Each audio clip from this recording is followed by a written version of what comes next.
মা সকালে বলল যে পান্তা ভাত রেখেছি আর আমি ডাল পেস্ট করে রাখছি, তুই একটু ডালের বড়া করিস, তাহলে পান্তা ভাত দিয়ে ডালের বড়া খেতে বেশ ভালো লাগে।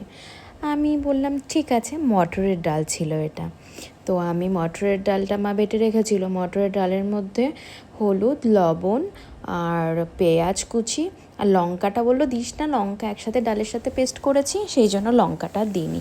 একটু জিরের গুঁড়ো, ধনের গুঁড়ো আর একটু হলুদ, নুন যা যা লাগে আর কি, সেইগুলো দিয়েই শুরু করে দিয়েছিলাম প্রসেস।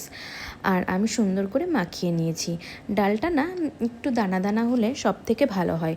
তোমরা চাইলে এর মধ্যে ধনেপাতা কুচিও দিতে পারো। বাবা ধনেপাতা খায় না যেহেতু, সেই জন্য ধনেপাতা দেওয়া হয়নি। তারপরে কড়াইতে তেল দিয়ে তেলটা গরম হওয়ার পরে আমি ছোট ছোট করে বড়াগুলো বসিয়ে দিচ্ছিলাম।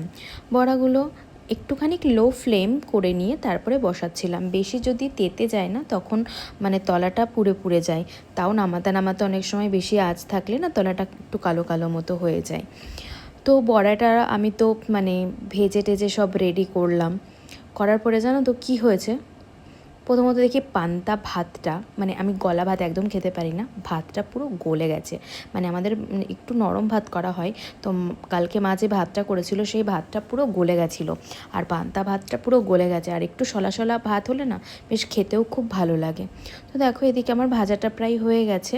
তো আমার যখন ভাজাটা যা হয়ে গেছে, বাবাকে খেতে দেবো, বাবা পান্তা ভাত খাবে, আমিও খাবো, মাও খাবে, তো দেখি সেই ভাত পুরো গলে একদম শেষ। তারপরে তো আমি রেগে মেগে ও পান্তা ভাত খেলামও না। বাবার আবার গলা পান্তা ভাত ভীষণ প্রিয়, তো বাবার জন্য আমি এই বড়া ভেজেছিলাম। আর আমাদের বাড়িতে বেগুন দেখলাম রয়েছে, তো বেগুনগুলো কেটে আমি লবণ দিয়ে একটু হলুদ দিয়ে আর একটু সর্ষের তেল দিয়ে দিয়েছিলাম উপরে। তাহলে কি হয়, বেগুনগুলোতে না বেশি তেল টানে না। এমনিতে জানো তো যে বেগুন ভাজা একটু তেল বেশি লাগে, আর এটা হচ্ছে মাকড়া বেগুন। মাকড়া বেগুন ভাজা খেতে না ভীষণ ভালো লাগে। তো বাবাকে ভাত দিতে যাওয়ার পরে আমি দেখলাম যে ভাতটা পুরো গলে গেছে, তো আমার মাথাটা গরম হয়ে গেল। মার উপর তো খানিক চিৎকার করলাম, তারপরে আর কি প্রেশারে অল্প করে চাল নিয়ে বসিয়ে দিলাম। আর বাবার জন্য এই বেগুন ভাজা দিয়ে বড়া ভাজা দিয়ে বাবাকে ভাত দিয়ে দিলাম। আর মাও সে পান্তা ভাত খেয়েছিল, কিন্তু আমি ওই গলা গলা পান্তা ভাত খেতে পারিনি বলে আমার আর পান্তা ভাত খাওয়া হলো না। তো ভিডিওটি তোমাদের কেমন লাগলো অবশ্যই জানিও। ভালো লাগলে একটি লাইক কমেন্ট করে দিও।